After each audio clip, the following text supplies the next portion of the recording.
Samsung's newest S Pen toting beast has been unveiled at the January Unpacked event. That's exactly 11 months after the announcement of the Galaxy S23 series. It seems Samsung has been growing too eager to launch its flagships before the typical 12-month cycle is up. So what are we getting? New processor? Sure. Some decent facelifts? Definitely, with a titanium frame to keep up with the times. A bit of a camera module shuffle has the zoom cameras changed up a bit, but we still end up with 4 cameras on the back like before. And we now get to see the Galaxy S24 Ultra go completely flat screened. There's just ever so slight arc at the edge of it, so it fuses into the frame seamlessly. Samsung has been reducing the edge curve over the past few years. If you are still a fan of it, it looks like the Galaxy S23 Ultra may be your last chance to get a phone with an edge screen for a while. The good news is that we do expect Samsung to keep selling the S23 Ultra as a reduced cost model over the next year. But back to present times, Samsung has launched a trio of Galaxy S24 device, and of course you can expect a Galaxy S24 review and S24 Plus review as soon as we put them through the full slew of benchmarks. The Galaxy S24 Ultra will be available with a brand new Qualcomm Snapdragon 8 Gen 3 mobile platform for Galaxy all over the world instead of having an Exynos variant as in years past. And yeah, that's the full name apparently. Samsung and Qualcomm are continuing their partnership, and the Snapdragon in the Galaxy S24 phones will be a bit more powerful than the Snapdragon other phones get, or at least slightly overclocked. For what it is, Snapdragon 8 Gen 3 is an extremely powerful processor, no doubt, one that enables the AI trickery that the S24 can do with pictures and live translations. We recently reviewed the Asus ROG Phone 8 Pro, which has the Snapdragon 8 Gen 3, and it crushed benchmarks. Of course, we have to test Samsung's optimizations before making a blanket statement here. Naturally, the S24 Ultra will launch with Android 14, with Samsung's One UI 6.1 reskinning the operating system to an unrecognizable level.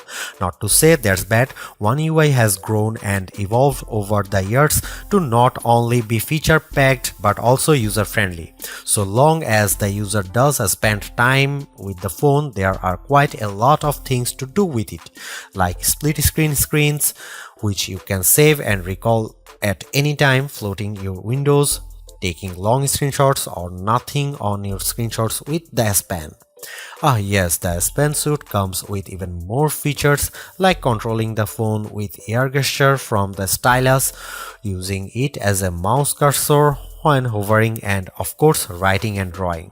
With One UI 6.1, we get the following AI features: Live Translate during a phone call, Chat Assist in Samsung Keyboard, Generative Photo Editing, Circle to Search with Google, Note Assist will summarize notes, format messy notes, summarize voice recordings from recorder. We are curious to see if these AI features will expand throughout the year and if they will trickle down to older Galaxy phones. In another record-breaking statement, Samsung now pledges to 7 Android OS updates and 7 years of security patches. If we are getting this right, it means the Galaxy S24 Ultra will get Android 21. The Galaxy S24 Ultra will come with the same 5000 mAh battery as before. Thus far, the Ultra flagship has had an okay battery life. Definitely not bad, definitely not a record breaker, but dependable for a full day. It also won't be pushing any charge speed limits, with wired charging at 45 watt and wireless 15 watt.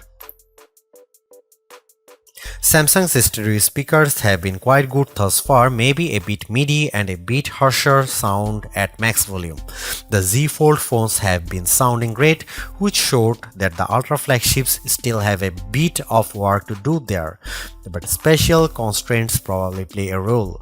We will see if the Galaxy S24 Ultra manages to improve in this area. As far as haptics go, the S24 Ultra we tried out felt pretty much like the S23 series, clicky, strong, responsive. Currently, our expectations for the Galaxy S24 Ultra are that it will be a very good phone with powerful hardware, good camera and dependable battery. We don't expect some head-turning new features or improvements, so we are curious how far those AI tricks can go and how often Samsung will add new ones. That is to say, we don't think that Galaxy S23 Ultra owners will be rushing to upgrade to it, but it will definitely be a killer phone for newcomers. But we will see, we have to run it through our performance benchmarks and camera tests to draw a final verdict. Thanks for watching, see you in the next one.